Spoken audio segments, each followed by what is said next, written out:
Traders, so we have a short 4-day week ahead. So I'm really expecting some decreased volume across the board and perhaps even some outlier moves in small cap names. And in that regard, keeping your guardrails up, keeping your focus sharp will be essential for the week ahead.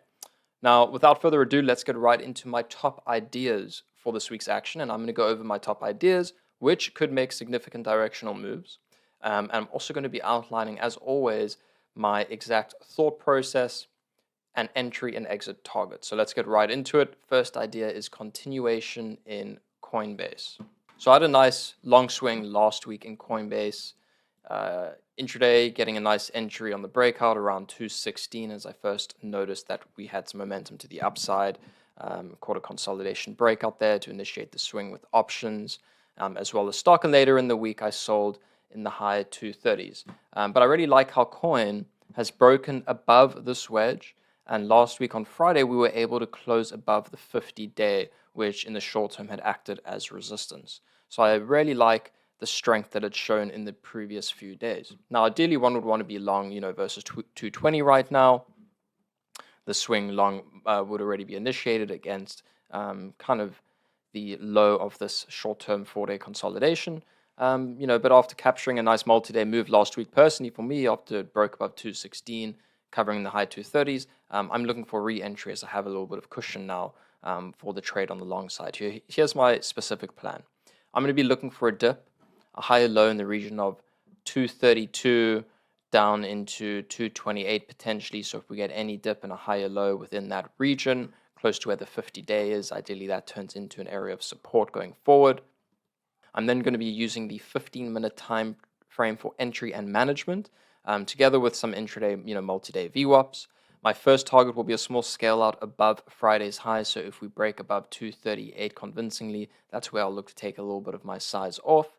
And thereafter, I'm going to be using, my ATR method. So one full ATR as a target. That would put me somewhere between 245 to take up, off half of the position. And after that, I'm going to be focused on trailing the stop using higher lows, scaling out over multiple days, as or if the stock makes significant intraday higher highs and extends greatly from its intraday volume weighted average price. Now, the next setup I like for this week, the next stock I'm focused on is one I've spoken about quite a while, quite a lot, over the previous few weeks and even months. And it's Baba, and from a much higher time frame, I've been stalking this, for a while. I've my original entry on the long side for, in my long account is near 70. That's where my original entry was in the name. However, on a more swing time frame, looking for a position of up to 1 or 2 plus weeks, I'm interested in this for that, for a more 1 to 2 week retest of the most recent highs. And fundamentally and technically, I like the stock for a long-term hold. From a swing mindset, I like the significant push off of its lows in April, its extension far above its 200-day, and now a steady pullback and retest and reset close to its 200-day. So for me, this is about, this price stabilization and ideally building up a bit of energy within a newfound uptrend. So my exact plan for Baba, as the base continues to form above its 200-day, I'm going to be looking to buy dips, starting with an initial wide stop near 77.50 is going to be my area in which I'm wrong and where my stop is going to be. But if it firms up within this consolidation being formed and we get a break above its highs, that's when I'm going to be looking to add to my position and tighten up my stop. All right, so then I'd look to add to my position on a break, tighten my stop to the low of the range, and that's when the trade will be completely initiated. My first target would be a move towards 85, towards potential resistance, a nice move towards 85. That's where I'll piece out around a third of the position. After that, ultimately, I'm going to be targeting a move back to the most recent highs, but I will be trailing my stop along the way. And I'm going to be using the hourly time frame because it's a much higher time frame trade for me with an extended hold period. And I'm going to be trailing my stop using higher highs in order to take some profits off and higher lows to trail my stop to the point where I'm wrong. Now, some additional ideas that I have on the list.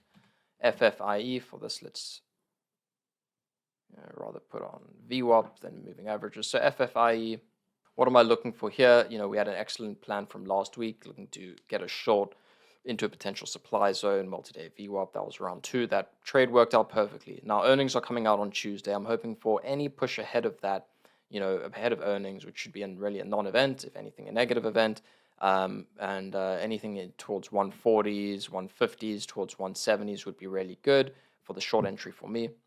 Lucy was a crazy mover on Friday, penny stock mover, relatively small float, I believe in the vicinity around 12 to 15 million, an incredible volume traded.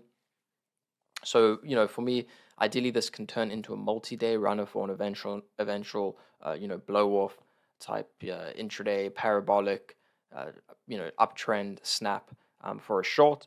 But if it holds up on Tuesday, if it traps, if it reclaims its VWAP, then I'm also open to trading it on the long side for a secondary push higher.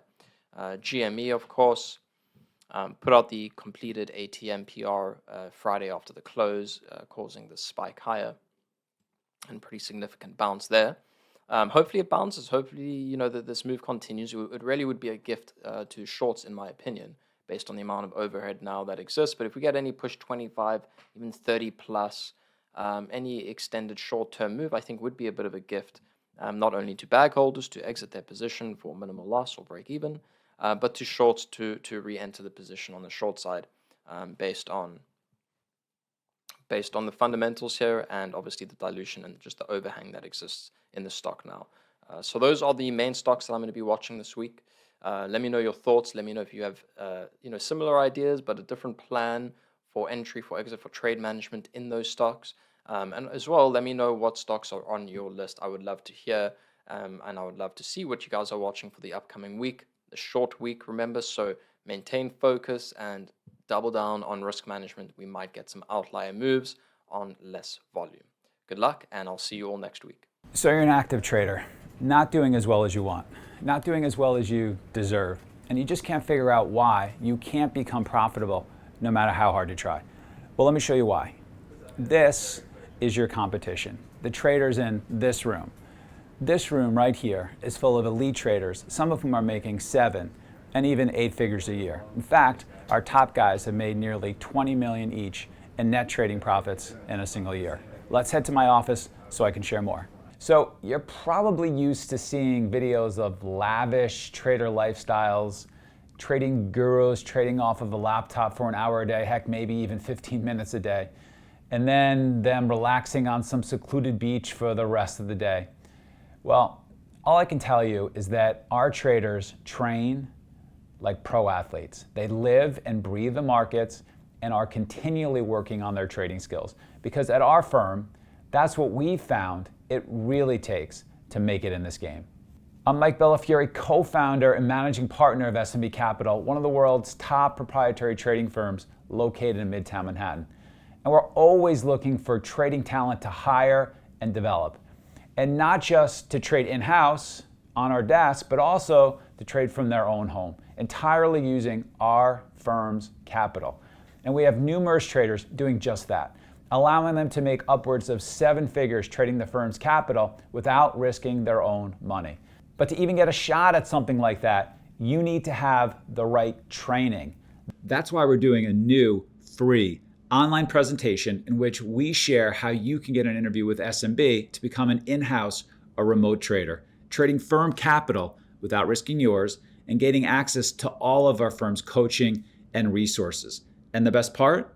You don't have to be a profitable trader yet. In fact, we prefer to mold profitable traders with our methods and our techniques.